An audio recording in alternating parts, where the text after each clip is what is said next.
안녕하세요. 최수정입니다. 요즘 전세 시세가 2년 전에 비해 조금씩 내려가고 있는 것 같아요. 그래서 그런지 기존 전세 계약을 보증금 감액하면서 연장하려는 분들이 많아졌습니다. 이런 경우 계약서를 다시 작성해야 하는지, 확정일자는 어떻게 해야 되는지, 또 어떤 임대인분은 자금 여유가 없으셔서 감액한 보증금만큼의 돈을 돌려주지 못하는 이런 다양한 상황에 대해서 어떻게 대처해야 되는지 여쭤보시는 분들이 많으시더라고요. 그래서 오늘 영상 준비했습니다. 보증금 및 증액할 때와 감액할 때 어떻게 대처해야 하고 계약서는 어떻게 작성해야 되는지 꼼꼼하게 알려드리겠습니다. 끝까지 시청하셔서 중요한 팁을 놓치지 마시기 바랍니다. 우리가 전세나 월세를 살면서 계약을 연장하는 방법은 세 가지가 있습니다. 첫 번째는 무시적 갱신입니다. 임대인과 임차인이 계약 만료 2개월 전까지 계약 연장 여부에 대해서 서로 아무런 말이 없이 자동 연장되는 것을 무시적 갱신이라고 합니다.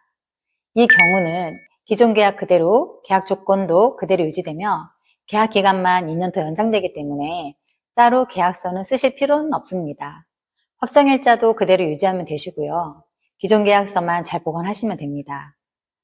무시적 갱신에서 중요한 것은 아무래도 임차인이 언제든지 계약 해지를 요청할 수 있다는 점입니다. 임차인의 계약 해지 통보 3개월 후에 계약 해지 효력이 발생하니 임대인은 3개월 이내 보증금을 반환해야 합니다. 무시적 갱신은 임차인이 계약서 연장 없이 자연스럽게 거주를 이어갈 수는 있지만 상호 협의가 필요한 부분을 놓치지 않도록 체크해야 하는 것이 중요한 부분인 것 같습니다. 두 번째는 계약갱신 청구권에 의한 연장계약입니다. 계약갱신 청구권은 임차인이 계약 만료 2개월 전까지 한 번 더 임대인에게 2년 연장을 요구할 수 있는 권리입니다. 임차인이 계약갱신을 요구하면 임대인은 특별한 사유가 없는 한 갱신계약을 거부할 수가 없게 되어 있죠. 이런 경우 증감액이 5% 이내에서 협의로 진행되는데요. 이 경우는 계약서가 필요하실 거예요. 보증금이 내려갔을 경우는 임대인과 임차인은 변경된 금액으로 계약서를 작성하시고요. 특약사항에 기존 계약의 감액계약임을 명시하시고 계약개신 청구권에 의한 연장계약서임을 또 명시하셔서 계약기간을 동일하게 2년으로 하시고 작성하시면 됩니다. 이렇게 작성된 계약서는 확정일자는 다시 받으실 필요는 없으시고 기존 계약서와 함께 잘 보관하시면 됩니다. 또 보증금이 5% 올라간 경우로 증액하는 계약개신 청구권에 의한 계약서도 특이하게 기존 계약의 증액계약인 내용과 계약개신 청구권에 관한 내용을 같이 기재해 주시면 되시고요.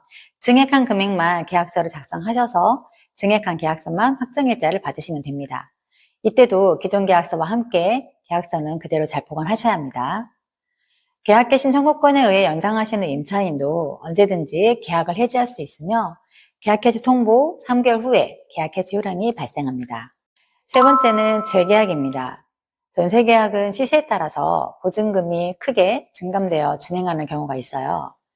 이런 경우는 임대인과 임차인의 협의를 통해서 재계약으로 이루어지고 있는데요. 먼저 보증금 감액으로 연장하는 계약에 대해서 설명드리겠습니다.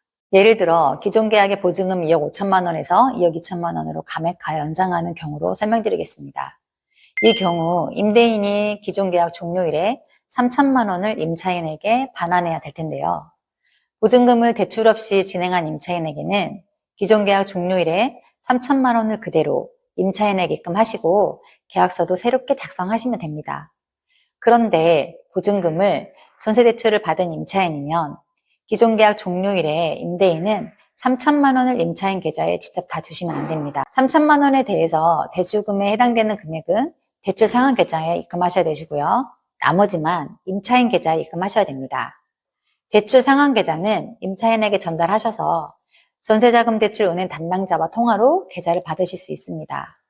보통 전세자금 대출이 80%가 진행된다고 봤을 때 3천만 원에서 2,400만 원은 대출 상환 계좌로 나머지 600만 원만 임차인 계좌에 반환하시면 됩니다. 이 경우도 계약서를 새롭게 작성하셔야 합니다. 이때 중요한 부분이 특이하게 기존 계약의 감액 계약인 것을 명시하셔서 보증금의 우선순위를 유지하셔야 되시고요. 확정일자는 다시 받으실 필요는 없으시고 기존 계약서와 새로운 계약서 함께 잘 보관하시면 됩니다. 그런데 임대인이 준비해 놓은 자금도 없고 대출도 안 되는 경우도 있잖아요. 이럴 때 어떻게 해야 되는지 문의를 제일 많이 주시는데요. 이런 경우는 현장에서는 임차인이 매월 내는 이자에 3천만 원에 해당되는 이자를 임대인이 대신 지급하는 조건으로 협의해서 연장하는 경우가 종종 있습니다. 이런 경우는 계약서는 새로 작성하셔야 되시고요. 기존 특약과 이자 부분에 대한 특약을 명시하셔서 다툼이 없도록 진행하셔야 합니다.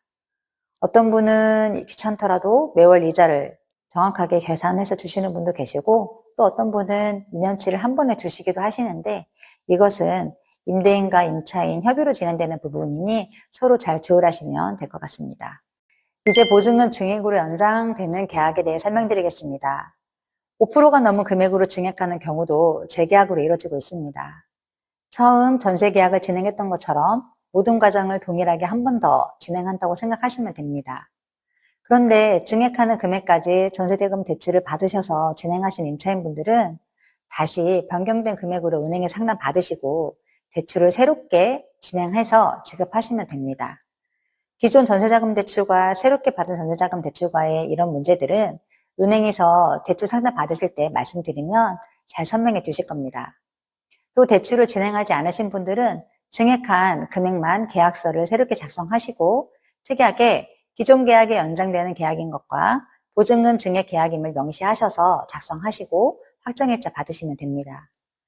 근저당에 설정되어 있지 않은 집에 전세로 사시는 분들은 증액 계약서도 전체 보증금으로 다시 작성하셔서 새롭게 확정일자를 받으시는 경우도 있는데요. 등기부에 선순위로 저당 잡힌 게 없고 2년 전에 내 순위가 그대로 유지만 된다면 계약서를 전체 금액으로 새롭게 쓰시고 확정일자를 다시 받으셔도 아무런 상관이 없습니다.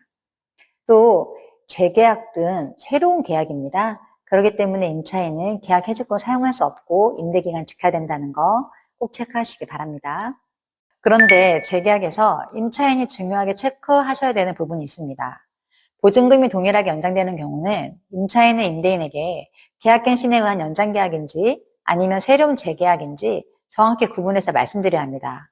왜냐하면 재계약으로 연장하신다면 계약갱신 청구권을 사용한 것이 아니기 때문에 나중에 재계약 만료 2개월 전에 계약갱신 청구권을 한 번 더 사용할 수 있습니다.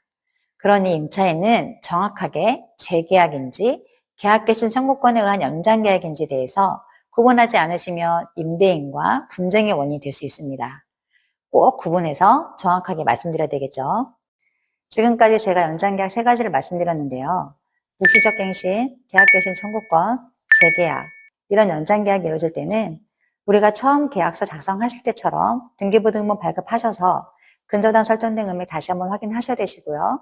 소유자도 변동이 없는지 꼭 확인하시고 진행하시기 바랍니다. 오늘 영상 여기까지고요. 오늘 내용이 여러분의 전세, 월세 연장하는데 고민 해결에 도움이 되시기를 바랍니다. 또 도움이 되셨다면 좋아요, 구독하기 부탁드립니다. 오늘 영상 보시고 질문이 있으신 분들은 아래 고정 댓글 영상 참고하셔서 글 남겨주시면 답변 드리겠습니다. 여러분 오늘도 좋은 하루 보내세요.